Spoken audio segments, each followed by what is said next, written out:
सुप्रभातं नमस्कारः स्वागतम् अत्र भवतां सर्वेषाम् अष्टमी कक्षायाः संस्कृतरुचिरा पुस्तकपाठे आप सभी का एक बार पुनः 8वीं कक्षा की रुचिरा पुस्तक के पाठन में स्वागत है।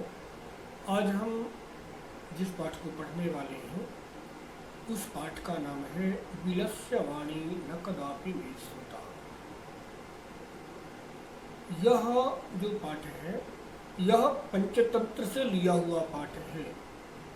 पंचतंत्र जो एक कथा ग्रंथ है आचार्य विष्णु शर्मा के द्वारा लिखा हुआ, जिसमें 70 कहानियाँ और 900 श्लोक हैं। बड़ा ग्रंथ है। बच्चों के ज्ञान वर्धन की दृष्टि से और बच्चों के लिए नीति ज्ञान के लिए यह ग्रंथ परम उपयोगी ग्रंथ है और इसलिए इस ग्रंथ का अनुवाद विश्व की अनेक भाषाओं में हुआ है। पंचतंत्र की कहानियाँ हम हिंदी में भी पढ़ लेते हैं। पंचतंत्र की कहानियों का अनुवाद अंग्रेजी में भी हुआ है, अरबी और फारसी में भी हुआ है। संस्कृत की तो मूलतः है ही। विलस्य वाणी न कदापि मे श्रुता, यह जो पाठ है इस पाठ में अपने प्राण जब संकट में हो तो उस समय दिमाग का या बुद्धि का सही उपयोग करके किस प्रकार से हमें अपने प्राण बचाने चाहिए, ऐसी कहानी इसमें बताई गई है। पाठ को सही तरीके से समझने के लिए चलते हैं स्क्रीन की तरफ और स्क्रीन के माध्यम से हम पाठ को सही समझने का प्रयास करते हैं। यह पाठः विलस्य वाणी न कदापि मे श्रुता। द्वितीयः पाठः यानी दूसरा पाठ, बिलस्य वाणी न कदापि मे श्रुता। बिल की वाणी या बिल की आवाज़ मैंने पहले कभी नहीं सुनी। प्रस्तुत पाठ संस्कृत के प्रसिद्ध कथा ग्रंथ पंचतंत्र के तृतीय तंत्र काकोलूकीयम से संकलित है। पंचतंत्र के मूल लेखक विष्णु शर्मा हैं। इसमें 5 खंड हैं जिन्हें तंत्र कहा जाता है और इसमें गद्य पद्य रूप में कथाएं दी गई हैं।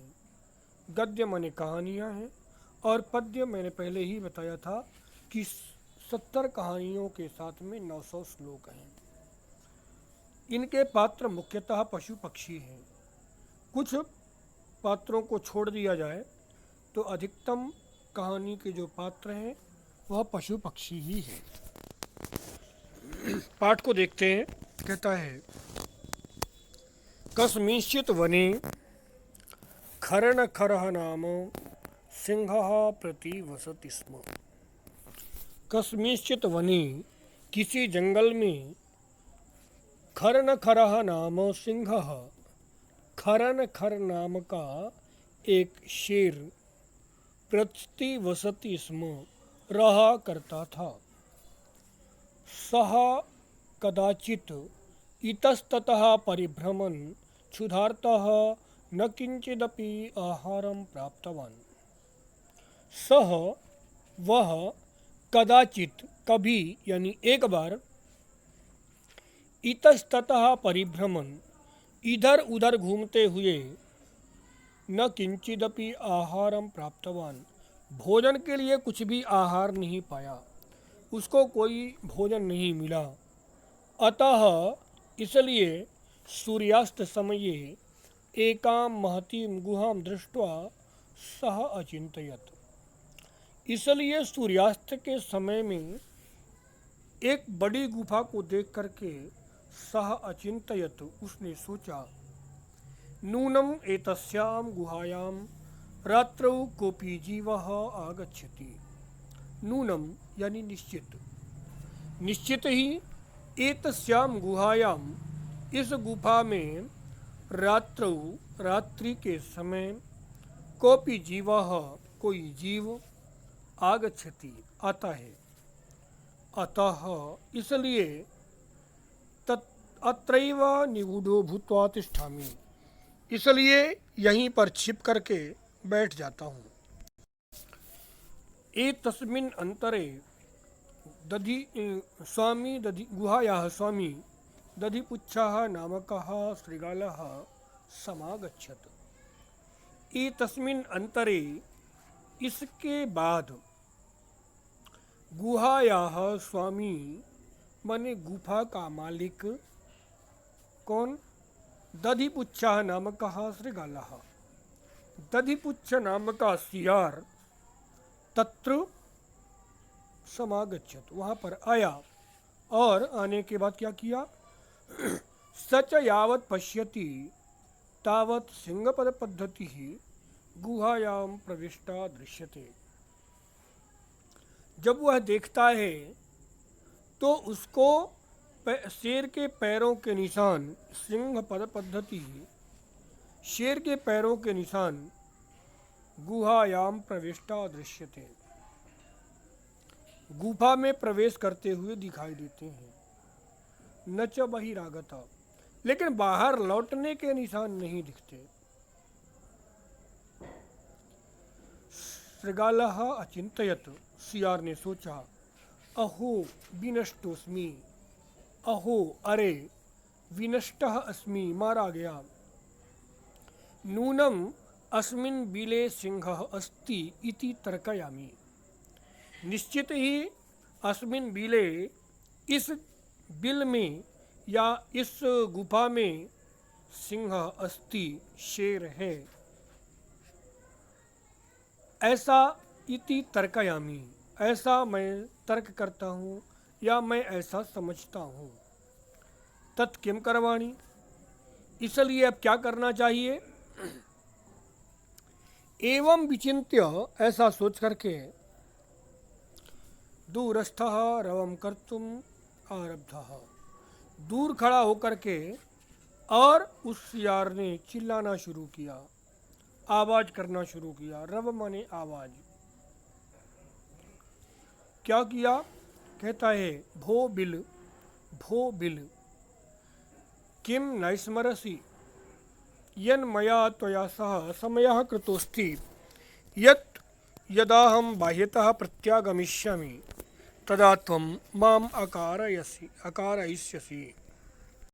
कहता है, भो बिल, हे बिल, किम नैस्मरसि, क्या तुम स्मरण नहीं कर रहे हो, या क्या तुम्हें याद नहीं है कि मया त्वया सह, मेरा या मेरे द्वारा, त्वया सह, तुम्हारे साथ, समयः कृतः अस्ति। समयः, समयः का अर्थ है शर्त, समझौता। मेरा तुम्हारे साथ समझौता किया है, मेरे द्वारा तुम्हारे साथ समझौता किया गया था, या हम दोनों ने आपस में मिल करके मैंने तुम्हारे साथ एक शर्त रखी थी। क्या शर्त रखी थी? यदा अहम बाह्यतः प्रत्यागमिष्यामि, जब मैं बाहर से लौटा करूँगा, तदा त्वं माम अकारयिष्यसि, तो जब मैं बाहर से लौटा करूँगा तब तुम मुझे बुलाया करोगे।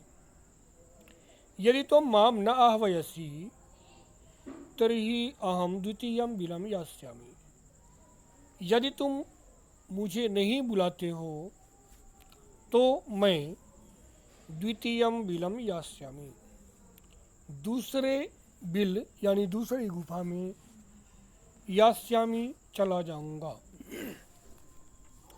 एतत् श्रुत्वा सिंहः अचिंतयत्, ऐसा सुन करके सिंहः अचिंतयत्, शेर ने सोचा, नूनम एषा गुहा स्वामिनः सदा समाह्वानं करोति, निश्चित ही यह गुफा हमेशा स्वामिनः समाह्वानं करोति, अपने मालिक को बुलाया करती है। किंतु परंतु मद्भयात न किंचित वदति। लेकिन मेरे डर से यह कुछ नहीं बोल रही है। अथवा साध्विदम उच्यते, लोग ठीक ही कहते हैं। क्या ठीक कहते हैं? कहता है, मैं बोलता हूँ, दोहराना है।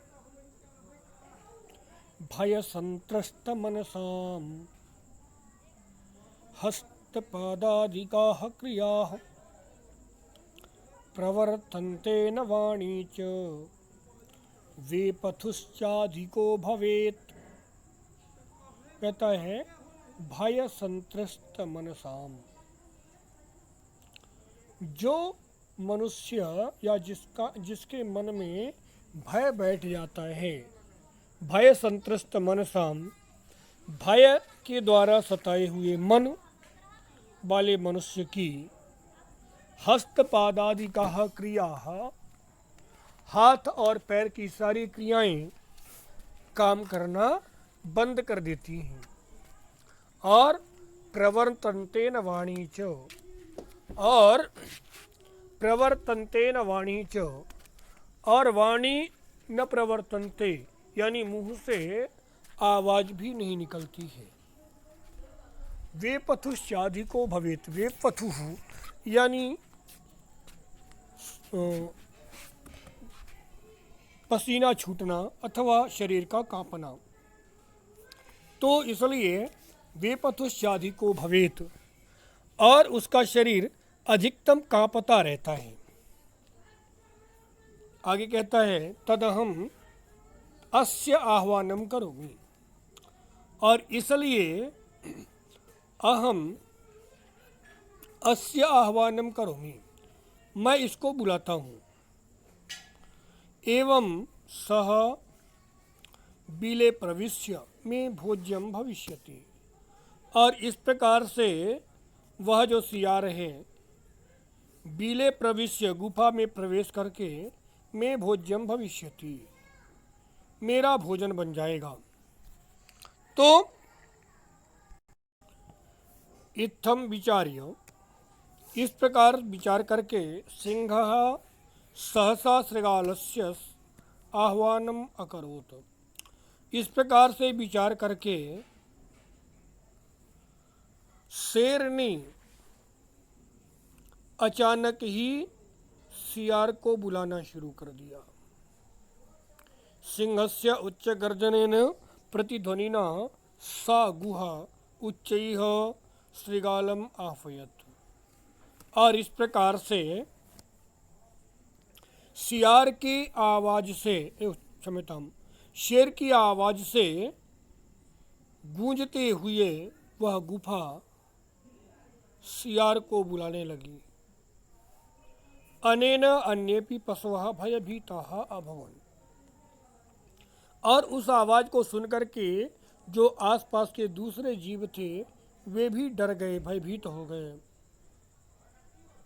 और शृगालोपि ततः दूरम पलायमानः इमं अपठत, और सियार भी वहाँ से दूर भागते हुए यह श्लोक पढ़ा।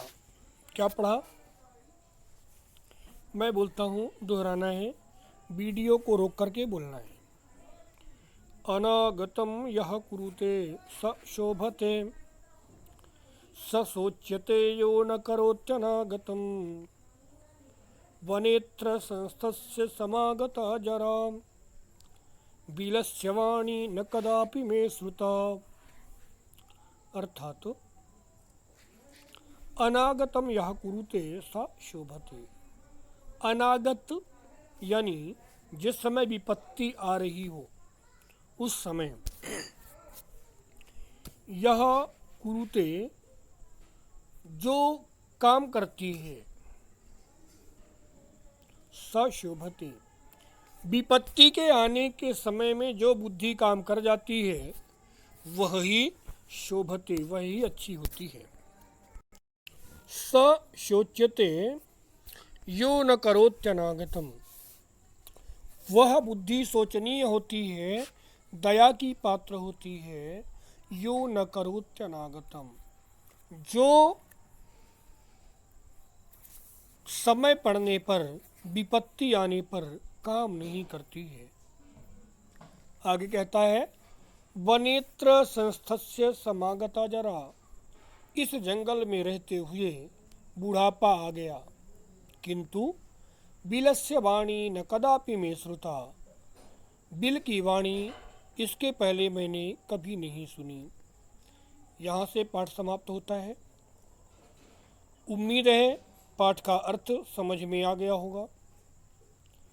इसके बाद भी यदि किसी को कोई समस्या है तो सीधा संपर्क करके अथवा वीडियो के नीचे कमेंट डाल करके और अपनी समस्या का समाधान पा सकेंगे। आज के लिए इतना ही। अगली कक्षा में पाठ के अभ्यास की तरफ बढ़ेंगे। तब तक के लिए वदतु संस्कृतम, जयतु भारतम।